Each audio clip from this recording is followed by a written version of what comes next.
नमस्कार दोस्तों, मैं आपका दोस्त एंड होस्ट ज्ञान। आप देख रहे हैं टेक ज्ञान। आपको मेरे सामने दिख रहा होगा हिटाची का विंडो एसी है। इसके साथ में हम वोल्टास का विंडो एसी रखे हुए हैं। विंडो एसी क्यों लेना चाहिए? बहुत ऐसी जगह होती है जहां पे विंडो एसी ही लग सकती है, जहां स्प्लिट आप नहीं लगा पाते हैं। लंबी बिल्डिंग है, बहुत सारी फ्लोर की फ्लैट बिल्डिंगें हैं जहां पे आपको बैक साइड जाके वायरिंग करना, उसकी पाइपिंग करना पॉसिबिलिटी नहीं होती है। वैसे जगह पे आपको विंडो जाना पड़ता है। विंडो क्यों जाना है, क्यों नहीं जाना है, स्प्लिट और विंडो में क्या डिफरेंसेस है, आज हम उसके ऊपर में बात करने वाले हैं। और भी बहुत सारी ब्रांड की विंडो आती है, उस पर भी बात करेंगे। सो गाइज मेरे वीडियो में बने रहिए, मेरे साथ आगे बढ़ते हैं। सो गाइज आपको सामने में विंडो दिख रहा होगा हिटाची का जो 3 स्टार विंडो है। ये मोटा मोटी 34 के रेंज के आसपास में आती है। ये 5100 कूलिंग कैपेसिटी है, इसमें भी कूलिंग कैपेसिटी है। इसकी डीबी जो होती है, साउंड लेवल जो है 45 डीबी के आसपास होती है। यही डिफरेंसेस होता है। स्प्लिट एसी में 34 डीबी होती है, जो साइलेंट मशीन होती है। आपको आवाज पता नहीं चलता है बिकॉज इसका कंप्रेशर और इंडोर आउटडोर एक साथ फिटेड होता है। ये डिफरेंसेस है। आपको नीचे में वोल्टास का दिख रहा होगा, 3 स्टार मशीन है। इसकी कूलिंग कैपेसिटी 4800 है। सो ये डिफरेंसेस है दोनों के ऊपर में। दोनों प्रोडक्ट को आज कंपेरिजन करते हैं, कौन सा एसी जाना चाहिए, कौन सा कहां लगना है। सो गाइज आगे बढ़ते हैं, अनबॉक्सिंग करते हैं।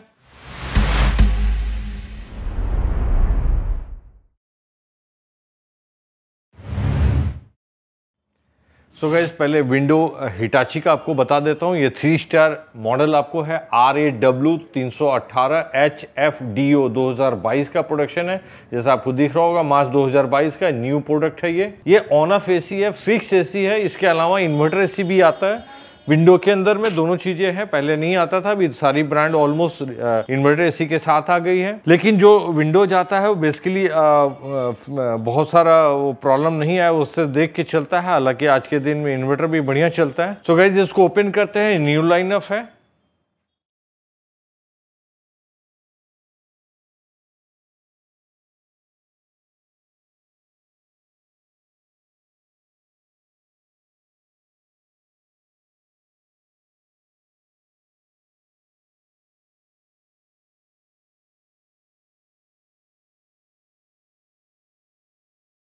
सो गाइस अनबॉक्सिंग कर चुके हैं विंडो एसी। जो आपके सामने दिख रहा होगा, इधर वोल्टास है, ये हिटाची है। एक एसी इनमें से हिटाची का खोल के भी आपको दिखाएंगे, इसके इनसाइड में क्या टेक्नोलॉजी होती है और कैसे ये वर्क करता है, क्या स्प्लिट में होता है और क्या विंडो में होता है। आउटडोर इंडोर दोनों एक ही साथ होता है, उसी दोनों को स्प्लिट करते हैं, दैट इज स्प्लिट। तो आपको डिटेल करेंगे इसको ओपन करके। दोनों को खोल के दिखाना पॉसिबल नहीं है। इनसाइड दोनों का ऑलमोस्ट टेक्नोलॉजी सेम ही होती है, कोई टेक्नोलॉजी में बहुत चेंजिंग नहीं होती है। अदर केवल पावर कंजम्पशन एंड चिलिंग का अंतर होगा, वो मैं डिटेल करता हूं आपको। सो एक बार क्या क्या इनके साथ आता है उस पर डिटेल पे आते हैं। सो गाइज इनसाइड बॉक्स के अंदर में आपको ये ड्रेन आउट मिलेगा, जो आपको इनसाइड नीचे बैठता है। इस बॉडी के सबसे नीचे हिस्से में रहेगा, जहां पे आपको एयर जो है वो वाटर जो है एक साइड में टिल लगना है। उसको वजह से यहाँ से आप पानी आउट कर पाएंगे, जो इसके अंदर पानी इकट्ठा होना है। सो गाइज ये जो आइटम है ये बेसिकली इसका ड्रेन आउट करने के लिए है, जो इसके अंदर वाटर इकट्ठा हो जाता है। इसकी जो फिटिंग है वो प्रॉपर होनी चाहिए। जब भी आपका विंडो मिस्त्री लगाता है, आपको ध्यान रखना है जिस साइड ये फिट होगा उस साइड हल्का टिल होना चाहिए, उस साइड में झुका होना चाहिए, जिससे वाटर इकट्ठा होकर इसके थ्रू आप आउट कर पाए। तो इसको लगाते समय, फिटिंग होने से वाटर मार्क देखना बहुत जरूरी है, बिकॉज इसके वजह से आपके घर में भी रूम में पानी आ सकता है। एंड पता चला कि चारों तरफ से विंडो में पानी वाटर गिर रहा है, जबकि एक ही जगह से वाटर बाहर होना चाहिए। जो ये अगर प्रॉपर लगता है, इसकी अलाइनमेंट प्रॉपर करते हैं, तो आपको टेंशन फ्री रहते हैं। इसका ध्यान रखेंगे जब भी आप फिट करते हैं। इसके साथ में रिमोट है, जो ऑलमोस्ट सिंपल ही है। कूल एंड एडजस्टमेंट जो मोड है, ड्राई मोड, इससे ज्यादा कुछ इसमें रहता नहीं। स्विंग है, फिल्ट्रेशन जो क्लीनिंग इंडिकेटर दिया हुआ है इसके अंदर में आपको इंडिकेट करता है। टाइमर है जो नॉर्मली रहता है कि आप 4 घंटे चलने के बाद ऑफ हो जाए। इन सब चीजों के साथ में है। सो गाइस आगे बढ़ते हैं। कुछ खास आइटम नहीं है इसमें। इसके साथ में सॉर्ट ऑफ छोटा वो यूजर एंड सेफ्टी मैनुअल है। यहाँ जो मेजर चीज है वो ग्रिल है। किसकी कैसी ग्रिल है वो आपको डिजाइन देख के समझ में आएगा। मैं एक बार ओपन करके भी आपको दिखा देता हूँ, क्योंकि ग्रिल ही जो मेजर है कि आपको आपके रूम में कौन सुंदर दिख रहा है, कैसा फिटिंग चाहिए आपको, कैसा उसका शकल है, वो उस पर डिपेंड करता है। आप देख रहे होंगे काफ़ी सुंदर ग्रिलिंग की हुई है। इनकी बॉडी जो है प्लास्टिक की काफ़ी अच्छी मटेरियल यूज़ होती है। यहाँ ये ओपन हो जाना है, इसके हेल्प से आप जो नीचे में चीज़ें हैं थर्मोमीटर वो चेक कर पाएंगे और क्लीनअप के लिए जो जाली लगी है उसको आप निकाल पाएंगे। तो ये सामने ग्लास लगा हुआ है, इसका टच पैनल यहाँ सामने में है, ये ओपन करके आप बाकी रिमोट एरिया यूज़ कर पाएंगे, रिमोट से भी कंट्रोल करेंगे, टच पैनल भी दिया हुआ है। ये हिटाची के साथ था। एक बार वोल्टास में क्या क्या चीज़ें आती हैं आपको डिटेल कर देता हूँ। सो गाइस काफ़ी अच्छी पैकिंग के साथ में वोल्टास की पैकिंग काफ़ी अच्छी है उस कंपेयरली आप हिटाची से। उसमें पैकिंग मुझे बहुत अपेयरिंग नहीं लगा, इसकी पैकिंग बहुत सुंदर है और इसकी ग्रिल थोड़ी कर्वी है, आपको इम्बॉस काइंड ऑफ दिख रहा है। सामने आपको बीच में वोल्टास है, आपको सिल्वर प्लेटिंग के साथ में, और इसका जो कनेक्टिविटी है वो पैनल इसके इनसाइड है, जबकि उसका पैनल इनसाइड पैकअप था, लेकिन ये पैनल के साथ इंटीग्रेटेड है। इसका वायरिंग आपको जो दिख रहा होगा वो यहाँ वायर है, ये वायर कनेक्टिविटी है, जो कनेक्टिविटी आपको इसके अंदर में प्लग हो जाएगा और ये टच पैनल भी काम करेगा।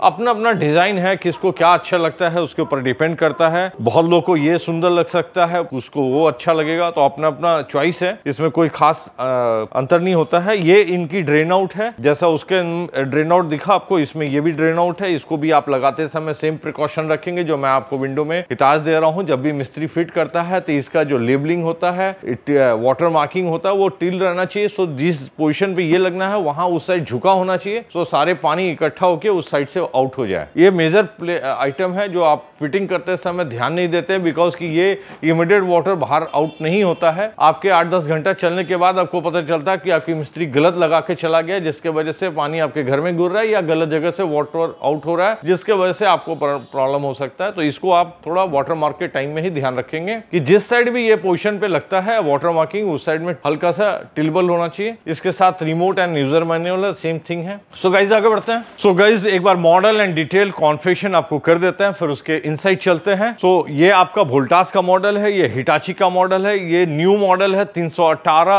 HFDO। पहले HEDO आता था, अब HFDO है। 2022 का लाइनअप है। इसके अंदर जो मेजर चेंजिंग है वो R32 गैस के साथ आता है। इससे पहले R22 गैस था जो उनके पुरानी मॉडल 19-20 में आती थी, ये अब R32 गैस के साथ है। इसकी कूलिंग कैपेसिटी 5100 है। पावर इनपुट जो कंजम्पशन है 1650 है। इसका ऑलमोस्ट वेट जो है वो 63 kg का है। 50 dB साउंड लेवल, जो मेजर अंतर होता है दोस्तों जो स्प्लिट एंड विंडो के अंदर, वो मेजर रोल प्ले है साउंड डीबी में। किसी को साइलेंट मशीन चाहिए, मैं उनको विंडो एकदम कत्ते रिकमेंड नहीं करूंगा, लेकिन अगर आपकी मजबूरी है, बड़ी बिल्डिंग है जहां लग ही नहीं सकता, कोई उपाय नहीं है, तो आपको जाना पड़ेगा, कोई उपाय नहीं है। लेकिन अदरवाइज जिसको साउंड साइलेंट स्लीप की जरूरत होती है, जो पिन गिरने से भी आपको आवाज उड़ जाते हैं, उनके लिए तो विंडो नहीं होता, बिकॉज उसकी साउंड लेवल बहुत ज्यादा होता है। जो आप फैन यूज करते हैं घर में, वो मोटा मोटी 50-60 dB की होती है। ऑलमोस्ट ये 50 dB की मशीन है। आयशा रेटिंग 3.09 है इसका। सो पावर कंजम्पशन के हिसाब से भी बढ़िया है, कोई दिक्कत नहीं है। इसका 34,990 प्राइसिंग है।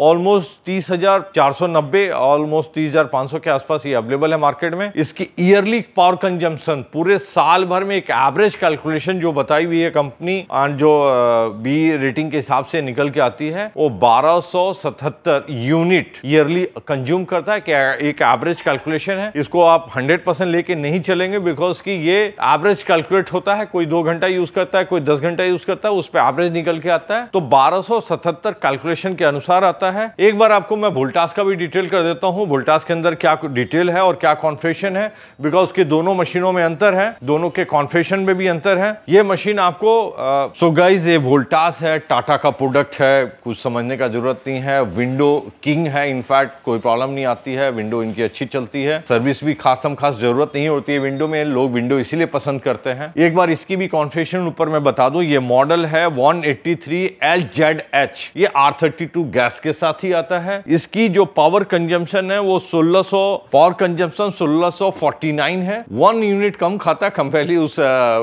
हिटाची से, सो कोई मैटर नहीं करता है। ये इसकी कूलिंग कैपेसिटी उसके कंपैरिजन में थोड़ी कम है, ये 4800 कूलिंग कैपेसिटी रखता है। हालांकि लॉन्ग टाइम में चलने में कोई फर्क नहीं आना है मशीन में, फिर भी लेकिन उसकी कूलिंग ज्यादा है कंपेयरली इसमें। इसका वेट पता नहीं क्यों ज्यादा है, 6600 kg इसका वेट मेंशन है। वेट उठाने से भी समझ में आ रहा है मशीन के अंदर इनसाइड में हो सकती कोई चीजें हो। इसकी MRP 44,000 है, ये 29,000 में लमसम में अवेलेबल है। सो अच्छी प्राइस में है विंडो। इसका पावर कंजम्पशन जो एनुअल कैलकुलेशन है एक ऑन एन एवरेज ये 1276 है। 1 यूनिट इससे कम खाता है उसके कंपेरिजन में, तो बहुत मेजर अंतर नहीं है गाइस। आप पावर कंजम्पशन हिसाब से ऑलमोस्ट मुझे तो इक्वली दिख रहा है। आयशा रेटिंग 2.91 है, उसकी रेटिंग ज्यादा बेटर है कंपेयरली हिटाची एंड वोल्टास के कंपेरिजन में। इसकी साउंड लेवल जो है वो थोड़ी उससे ज्यादा है क्योंकि एयर फ्लो भी इसमें ज्यादा है, 56 dB तक है, तो 50 dB है, थोड़ी उसकी dB कम है कंपेयरली वोल्टास एंड हिटाची के कंपेरिजन में। तो ऑलमोस्ट वैसे एवरेज कैलकुलेशन हिसाब से मुझे सेमी लग रहा है, कोई खास अंतर नहीं है। आप थोड़ी बहुत जो चॉइस के अंतर आप जा सकते हैं, आपको ग्रिल एंड बाकी चीजें कैसी अपील करती है उसके अनुसार आप अपना परचेस करेंगे। सो गाइज इसके इनसाइड चलते हैं। इनसाइड में आपको क्या अंतर होता है वो डिटेल करने वाला हूं कि इनसाइड में स्प्लिट एंड विंडो के अंदर क्या डिफरेंसेस होता है और किस में इसकी जो मैकेनिज्म है कैसे वर्क करती है उसके ऊपर में डिस्कस करेंगे। तो एक बार मैं इनसाइड ओपन करके आपको विंडो बताता हूं, जो अलग हट के वीडियो है, आपको ऐसा कोई यूट्यूब में नहीं दिखा होगा, आपको इनसाइड में डिटेल करता हूं। एक बार आगे बढ़ते हैं। सो गाइज आप देख रहे होंगे मैंने ओपन कर दिया है और आपको इनसाइड आज बताने वाला हूं विंडो कैसे वर्क करता है और स्प्लिट और विंडो में क्या अंतर होता है। सो आपको इनसाइड ले चलते हैं। भैया आ जाए।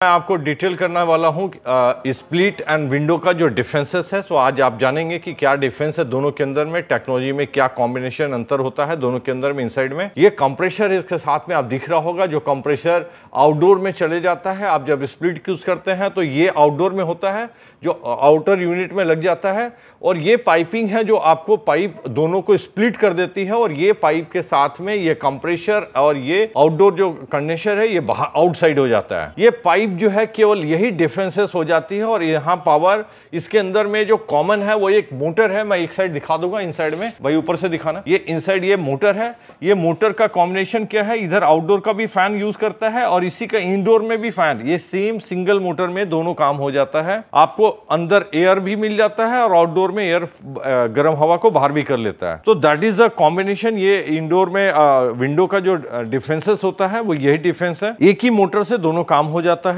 कंप्रेसर जो है वो साथ में हो जाने की वजह से इसकी साउंड लेवल जो है वो ज्यादा होती है कंपेयरली स्प्लिट के अंतर में। स्प्लिट का जो एडवांटेज होता है वो साउंड लेवल, नॉइस लेवल बहुत कम हो जाता है, जिससे साउंड डीबी जो है वो 30 डीबी के आसपास 40 बिलो मशीन हो जाती है। और कंप्रेसर सेम मशीन में फिटेड होने की वजह से, क्योंकि ये आउटडोर नहीं गया, आपके इनसाइड ही रह गया, रूम के अंदर ही है, जिसके वजह से मशीन 50 डेबअप से अबव होती है और जिसके वजह से विंडो साइलेंट नहीं बोला जाता है, बिकॉज उसमें आपको हमिंग की आवाज़ और कंप्रेसर की आवाज़ आप महसूस कर पाते हैं, और ये डिफरेंसेस दोनों के अंदर बने रहती हैं। तो दैट इज डिफरेंट। और इसके वजह से बहुत लोग का सोच होता है, ये जो पाइपिंग आपको दिख रही है ये इस इनसाइड और छोटी पाइप है, जिसके वजह से आपको पाइप डैमेज नहीं होता, बिकॉज कि जब रूम के अंदर से और बाहर पाइप जाती है तो ये कई बार क्या है, कोई चिड़िया बैठ गई, कोई पैर पुछाड़ा कर रहा है, गाड़ी घर की पेंटिंग हो रही है उसमें पैर रखा गया, तो पाइप डैमेज होती रहती है, जिसके वजह से लोग को होता है कि स्प्लिट में बहुत मेंटेनेंस रिक्वायर्ड है, बहुत प्रॉब्लम आता है। हालांकि प्रॉब्लम अगर छेड़छाड़ नहीं होती है, पाइप के साथ नॉर्मल रहता है, तो उसमें भी प्रॉब्लम इतनी ही आनी है जितनी इसमें प्रॉब्लम है। सो प्रॉब्लम दोनों कॉमन ही होता है, मशीन में कोई खासा अंतर नहीं होता है, बस इस पार्ट को दोनों को साइड कर दिया जाता है, ये पार्ट अलग हो जाता है और ये पार्ट अलग हो जाता है, that is a split. And window में एक साथ कॉम्बाइंड होता है, बस अंतर इतना ही होता है, टेक्नोलॉजी के अंदर में इतना ही अंतर है। सो गाइज आगे बढ़ते हैं। सो गाइज आज आपको डिफरेंसेस मैंने सामने से बताया है, विंडो एंड स्प्लिट में क्या अंतर होता है। स्प्लिट आपको लग्जरी काइंड ऑफ आइटम हो गया, जिसमें डीबी बहुत कम होता है और उसकी एयर फ्लो जो होती है यूनिक होती है, बिकॉज आप साइड से नीचे एयर आनी है, इसकी जो एयर फ्लो सामने से फोर्स में आती है। सो आपको सामने जो है वो एयर तो मिल जाता है, लेकिन अगर आजू बाजू है तो वो थोड़ा टाइम लगता है सर्कुलेट होकर एयर पहुंचने में। स्प्लिट आपको ऊपर से एयर फ्लो करता है, लेकिन जहां पे ये प्रॉब्लम है कि लग ही नहीं सकता है, वो उपाय नहीं है, अदरवाइज स्प्लिट बेटर समझ में आता है, बिकॉज उसमें डीबी बहुत कम होती है। एक ही केवल लोग की सोच होती है कि उसमें सर्विसेज की दरकार है, तो ऑब्वियसली थोड़ी सर्विस दरकार होती है कंपेयरली विंडो से। उसमें आउटडोर आउट होता है और जिसके वजह से आपको थोड़ा सर्विस भी रिक्वायर्ड होता है, पाइप लीकेज का चांसेस बना रहता है, पाइप डैमेज होने का चांस बना रहता है, उसके ऊपर इंसुलेटर जो होता है वो उखड़ जाता है, बहुत सारी चीजें होती हैं जो मेंटेन करनी पड़ती है। इस डिसएडवांटेज और एडवांटेज यही है, बाकी दोनों की power consumption, cooling capacity almost बराबर होती है। स्प्लिट में बहुत वेरिएंट है, आपको थोड़ा सा सुपर टेक्नोलॉजी भी मिल जाएगी, लेकिन विंडो में बहुत वेरिएंट नहीं होता है, ये अंतर है। उसके अंदर में बहुत सुपर टेक्नोलॉजी आती है जिसमें आपको बहुत सारा एडवांटेज भी मिल सकता है। सो गाइज, मैंने वोल्टास और हिटाची का दोनों का डिफरेंसेस आपको बताया है। चिलिंग की नॉर्मली थोड़ी अंतर है मशीन, अदरवाइज हिटाची आपको ज़्यादा बेटर चिलिंग समझ में आई होगी कंपेयरली वोल्टास से, लेकिन वोल्टास की सर्विस एंड टेक्नोलॉजी बाकी बहुत बेटर है कंपेयरली हिटाची से। हिटाची की खराब नहीं है, बट थोड़ी अंतर होती है सर्विसेज में, आपको वो बेटर सर्विस मिल जाती है। तो अपने साइज, रूम साइज के अनुसार आप कैलकुलेशन कर सकते हैं कौन सी जानी है, कौन सा ग्रिल आपको पसंद है, क्या कूलिंग कैपेसिटी चाहिए, नहीं चाहिए, वो चीज़ें देखते हुए। सही गाइज, मेरी वीडियो अच्छा लगे लाइक कीजिए, सब्सक्राइब कीजिए। मिलता है नेक्स्ट वीडियो में। Thank you very much.